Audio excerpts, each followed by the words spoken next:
Welcome back, everybody, to another episode of the Nonprofit Show. I'm so excited to have Jennifer Banks back to us, one of the directors over at Your Part-Time Controller. And I'm just gobsmacked because in the green room, we just found out that Jennifer, who's from Southern California, was with the executive team in my hometown yesterday for 2 days, Jennifer, or it was just yesterday, and it was an all staff meeting where we had all of our regional staff all come together from the West Coast. We all met in Phoenix yesterday for a meeting, a wonderful day of training. It was great. Wow, I can't believe I missed it. I'm jealous that I wasn't there with you. You were in a great part of our city, and I'm always excited when I hear about nonprofit leadership, coming to our community and working together, really working together because we're working remotely, so many of us, and that's really cool that you were able to do that and gather. And then really cool that you were able to jump on a plane, get back home, get back in your office, get back on the Nonprofit Show. Yeah, So, wouldn't have missed it. well, this is a heavy topic because we are going to talk about policy shifts and natural disasters, which, we would have normally just said natural disasters, but I think we can all talk that, honestly, that these policy shifts are becoming like a natural disaster. And we've had these impacts that none of us planned for. And so we're going to talk about the aspect of making ourselves less stressed out, more strategic, more logical, through the point of view with accounting and strategy. And so I'm excited about this. I really am. I think it's going to be a fabulous conversation. What else? The other thing that's fabulous is we have our amazing presenting sponsors, and they include Bloomerang, American Nonprofit Academy, Staffing Boutique, JMT Consulting, Interim Executives Academy, Your Part-Time Controller, and Fundraisers Friday. I'm Julia C. Patrick, CEO of the American Nonprofit Academy, and I am super excited to welcome back to the Nonprofit Show Jennifer Banks. She's a director at Your Part-Time Controller, and you can learn more about Jennifer and the team over at yptc.com. Jennifer, I tell the story all the time, and I'll make it brief, but I wouldn't be here today really without Your Part-Time Controller, and specifically your founder, Eric Frank, who I was testing some video and some shows and some digital content, and he was in town. I met him. I took him into our studio and taped something, and he said, "How do I get my logo?" And he took his finger and he put it by the camera. And I was like, "What?" I never thought that what we were doing could navigate to this point. And he's really the one that shifted my thoughts. And so we're going to talk about shifting our thoughts. And it's perfect. So we've got a lot of local and national challenges right now. Yes. Yeah. And, I'm coming to you from Southern California. I lead our local office here. And yeah, it's been just such a wide variety of issues that we've seen at both the local and the national level. Because I know, I'm sure everyone remembers the fires that happened in the Palisades and in Altadena and Pasadena in January, which had a lot of local repercussions, and it was very nuanced. Different impacts for different organizations. Some organizations saw a big influx in funding, community foundations, those organizations whose mission was specifically related to disaster relief. And then many other organizations that have really struggled in the first quarter because a lot of individual donations and other giving was diverted to the fire relief. And so that really impacted them quite negatively. So we had the fires happen, and then along with, the Trump administration, or our new administration coming in, and then obviously seeing some of the federal funding uncertainties as a result of those executive orders and initiatives there. Early on in the first few days, I would say literally days, we had Hatzie Kutschel, one of your fabulous leaders with you come on, and she explained the difference between an executive order and the Office of Management and Budget, and some of these nuanced aspects, to use your word, of how these things come about. And it just clicked into my head that might be a great resource for some of our viewers and listeners to go back to, Yeah. because without any political stance whatsoever, she just explains the mechanism that is the mechanisms that are used to make these changes. And I thought it was riveting. I really did. I mean, it helped, believe it or not, it kind of helped reduce my fear and my sense of like crisis. Right. So we're going to talk about some strategic aspects. And your first thing that you're advising us is to evaluate your nonprofit's risk. And I'm going to ask you to start with, what is risk?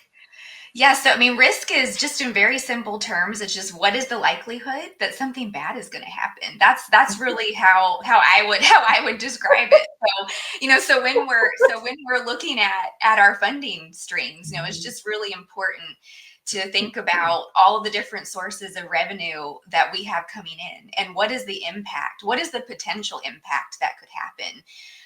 So with our federal funding, is there a possibility that a contract could be canceled? Are we looking at a situation where we might incur, what is the risk of incurring expenses and having our payouts delayed or withheld?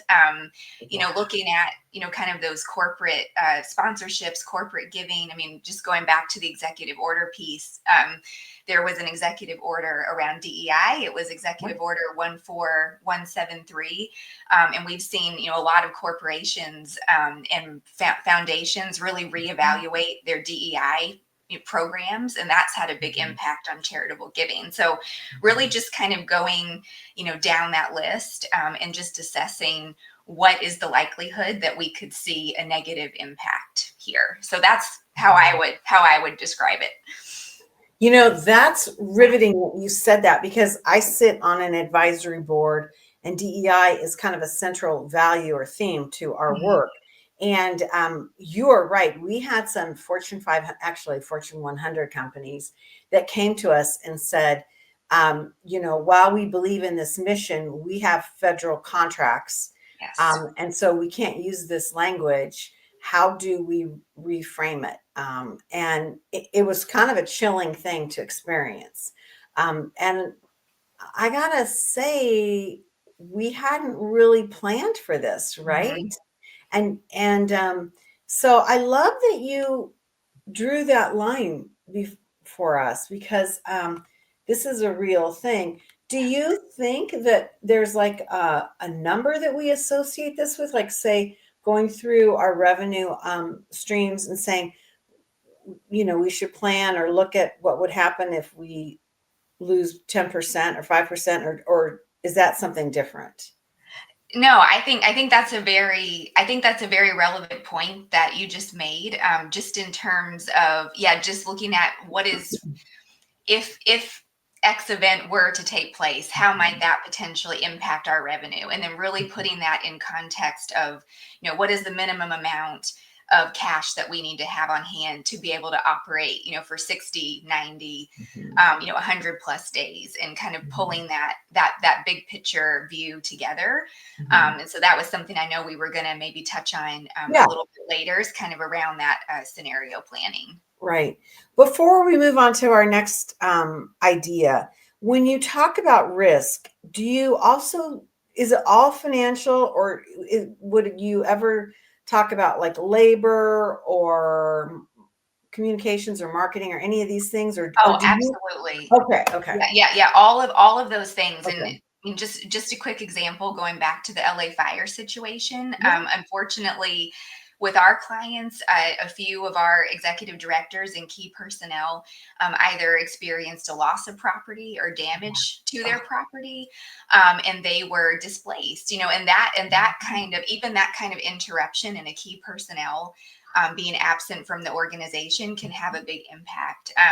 And then we were talking about, well, even things like insurance, making sure we have really good insurance coverage. And I know kind of before, Julia, we were talking about intellectual property and those assets that are not tangible, actually looking at our intangible assets as well. All of that in addition to our financial assets. Yeah, that's fascinating because, off the top of my head, I wouldn't have actually gone down that path, I guess. And that's why we're having this conversation. So it's like, grr. Okay, so point number 2. This is kind of an interesting thing, and you just touched on it. Asset protection strategies. So what does that look like? And again, what is an asset? Yeah, so it could be tangible or intangible. It could be property. It could be resources. It's the value that we create as an organization, as intellectual property. It's our brand, and many different things. In addition to kind of speaking from the finance and accounting perspective, our investments, our cash on hand, all that, those sorts of things. Okay, so you brought up something really interesting. And I love my folks over at YPTC because you're not just bean counters. You're much more holistic. But I love that you said the brand. Yeah. That's really interesting. I wouldn't have added that in there. Yeah, well, I mean, every nonprofit, has intellectual property in that brand. And I think about an organization that I worked for before I came to YPTC. They were a fee for service organization, hosted a very big conference in Los Angeles. It was the Comic-Con, and we had to protect our brand. It was being used and copied around the world, and that was a big part of our asset protection strategy, was ensuring we had good legal counsel who could help us address that. So I think even in the nonprofit world, that definitely applies. That's riveting because I feel like one of the opportunities of a crisis is an M&A position, a merger and acquisition. There will be nonprofits that cannot weather the storm. And so, there are going to be opportunities that push nonprofits to acquire other programs, to acquire other groups, pick up where somebody left off, merge them in. I mean, I think that's real. We don't talk about it enough. But I do think that that's going on. And I don't know if you see that. Yes, we did. Actually, we had a client in our Los Angeles market just last year that did merge with another organization. I also attended a conference in LA at the end of February that was full of nonprofit lawyers and accountants, and they actually did a whole session on mergers and acquisitions, really more leaning towards the merger side. It was very apparent in that room that the general feeling was that might be the direction that some organizations need to move in to be able to kind of weather this storm and make sure that they can continue to deliver their programs and services, and that they'll be stronger together, kind of working with another or merging their operations with another nonprofit. Yeah, I mean, I think, Jennifer, we see it in the for-profit, and for some reason, the nonprofit sector hasn't fully embraced this or addressed this. And so I love that you had that opportunity to explore that and learn, because before we move on to our next point, there are, just like in accounting, there are specific legal groups that just work in the nonprofit sector. Yes, absolutely. Because it's different. It's a different type of law. Yes. Yeah, absolutely. And there's so many great experts that nonprofits can rely on to be able to give them that really solid legal advice and really from that nonprofit perspective. So so that's just becoming more and more apparent to me as well. Yeah, that's cool. Amazing. Okay, now we talked about this a little bit. Scenario planning for what you can't control. So as a strategic action, walk us through this, because you don't know what you don't know. Yes, exactly. And when we talk about scenario planning, so I mean, one of the greatest tools that we really rely on for our clients is a rolling cash flow forecast.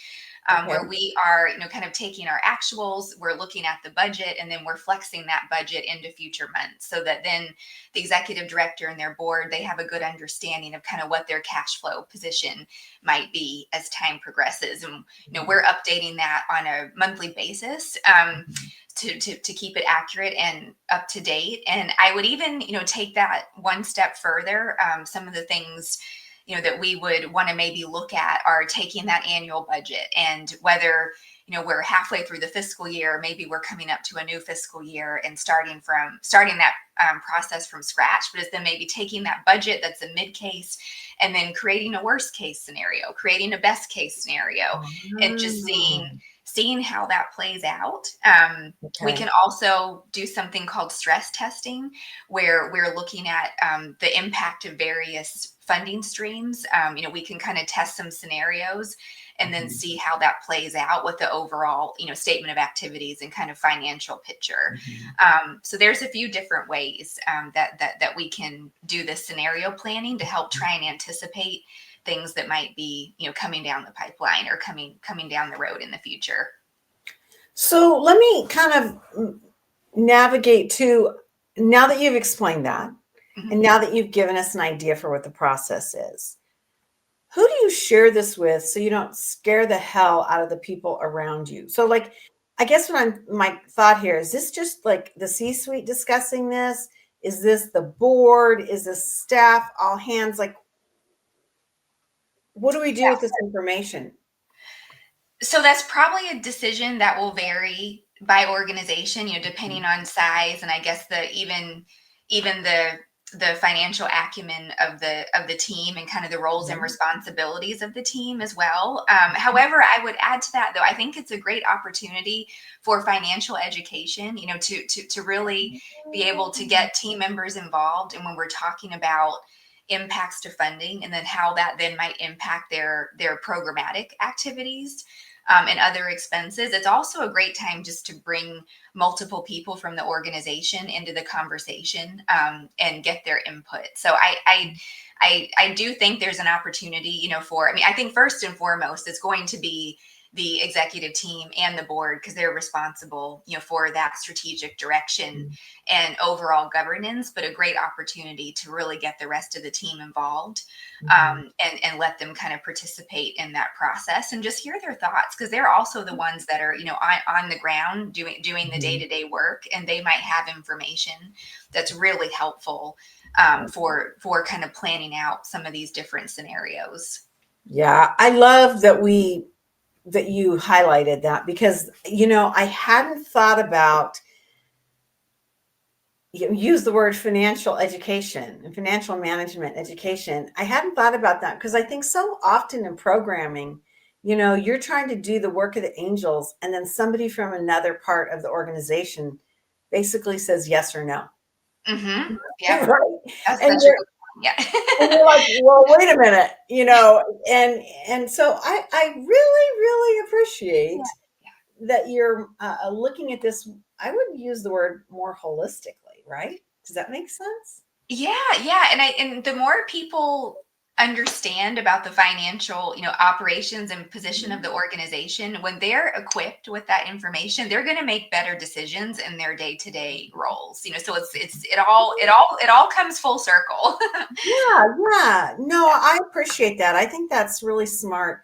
And I don't know why we have so much fear with our finance teams. I feel like a lot of times we're afraid to ask them questions. We don't want to look dumb, or we don't want them to roll their eyes, or we want to feel like to our leadership, like I should know this, and I do know this. I mean, I think there's a lot of emotional aspect here. Absolutely. And so I think that's really interesting. So that I'm taking with me, your comments is, this is not a bad time planning situation. This should be done all the time, right? Yes, correct. Yes. And when we're talking about that protection and we're looking at protecting our cash reserves and our liquidity, I'm just adding to that, because when we have a healthy balance sheet, like if things are looking good, now is the time to be applying for those lines of credit and doing things like that. So, before before things get worse. If organizations are in a position now to really be setting themselves up with those types of things, then they have that protection and that kind of buffer there for if things get tough, 6 months, a year down the road. And now's definitely the time to do it. Yeah, I appreciate that. I think that gives you a strong lens. Mhm. I think all of us can kind of relate to that. Do you make your decisions and your planning at your worst times, or when you're more, I don't know, you're at the top of the mountain versus in the valley, Right. right? So, last but not least, and we don't have a lot of time, but I almost feel like maybe this is like one of the more important aspects of what you're going Yeah. to be talking to us about. And that is, strategic action that says, tell your story. Mhm. What does that look like to you? Yeah. So I think just really taking stock of the impact of what's going on, both locally and nationally, Mhm. and letting or educating your state legislators, your local legislators, educating your donors, because that can be a great way to kind of really ramp up that individual giving, is if your donors Mhm. like truly understand the impact of how some of these things have affected your organization. Mhm. And even more so, if we are looking at diversifying funding and revenue, and we're maybe applying for some new grants, really being able to kind of communicate that position and that need that the organization has. And there's multiple ways to do that. And also, being an accountant, I would say as well, make sure that you use that Form 990. There's also things you can disclose in the footnotes of to your audited financial statements that tell Mhm. that story.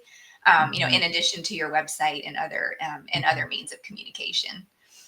It's very interesting that you would bring that up, because I feel like, again, there's a separation of church and state when it comes to communications and marketing. I bet there are not a lot of organizations that are like, oh, let's touch base with our financial team before we send that information out, or before we create that action, or put that strategy into play. And so I appreciate you kind of pulling us back into that leadership.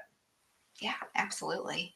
It's very, very interesting. Yeah. Um, I've got to ask, part of your leadership and part of where you are has definitely been impacted by these fires in Yeah. Southern California. So I want to ask a personal question as we Mhm. wrap things up. Has living in this disaster zone and this climate of disaster changed the way you're thinking or your approaches to things, or has it just confirmed it? Like, what has that done to you? Yeah, I mean, I think it just really makes us all very aware of the fact that we just can't take things for granted, and that we Mhm. do all these things that we've just been discussing, that whether it's good times or bad times, we really need Mhm. to have these kind of best practices in place to be able to reduce our risk as much as possible, really stay on top of all of the different strategies, like staying in good standing with our with the IRS, with our state attorneys general office, Mhm. having really strong internal controls in place, really trying to think about ways we can diversify our revenue streams, and just really Mhm. keeping all of that top of mind, because life is short. You can't take things for granted, and we just can't get complacent. So I would say, if anything, it's just really kind of that's just been a real wake up call to me personally, and I'm sure a lot of others as well. Mhm. Well, I've got to believe, Jennifer, that for your sector, and you just being a community member, in a time of tremendous duress that is going to change the complexion of Southern California, not Yeah. just the fire area, but the complexion of Southern California. Yes, I agree. You know, it really has to be a lesson that you will take through or take forward for the rest of your career. Yeah, yeah, absolutely. You Yeah, know? we learned a lot through this Yeah. time period, and I know we'll only. I say all the time, this job humbles me every day. I'm always learning something new. There's always something new coming around the corner. Mhm. Yeah. So Well, yeah, and you're still in it. I mean, yeah. this is, Oh I yeah, think the news cycles are so fast that we think, oh, yeah, that was horrible. But that's really only 90 days away. Absolutely. It's a long road. Yeah. But I've been so just really uplifted by our organizations that were impacted, the funding that they've received, and how quickly they've received it. And that's also just really given me a lot of hope for for the recovery. I mean, and I'm speaking just more in terms of nonprofits that were affected, not necessarily individuals. But yes, that's been really just really great and heartwarming to see that. Yeah. I'm thinking too, it's like the lesson here for me talking with you today is that when you're in a crisis, man-made, natural, I mean, whatever you want to talk, however you want to frame it, that's a tough time to be making these decisions. Yes, absolutely. Yeah, So yes. if you've done your homework and you've done the scenario planning and looking at just even defining what your assets are and what your liabilities and where your weakness points are, Yeah. that's going to serve your organization. Absolutely. And we were just talking yesterday about, just really being able to maintain that cool head, in a time that is really stressful, really emotive. And that when you can kind of come to the table with, a sense of calm and clear headedness, then you're just going to make better decisions. And by kind of laying that foundation, then you already have a plan. You kind of have your backup plan in place, and that just makes these situations. It's not that they're easy to navigate, but definitely easier to navigate than if you don't have these plans and haven't done that proactive work ahead of time.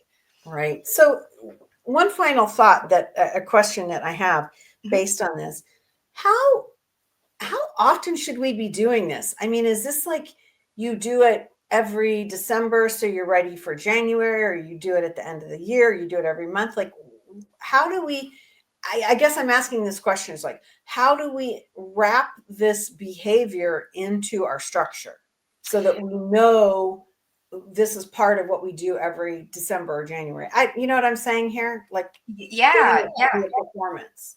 Yeah, and so when I think about, I guess, two different things, when I'm thinking about just kind of overall governance at the board level, I think in good times, at a minimum once a year, Okay. having that conversation around risk, the board reviewing the organization's policies and procedures, making updates to those, and then that might need to be done more often as the situation changes. And then in terms of financial planning, I mean, definitely, trying to do that monthly cash flow forecasting if you're able to.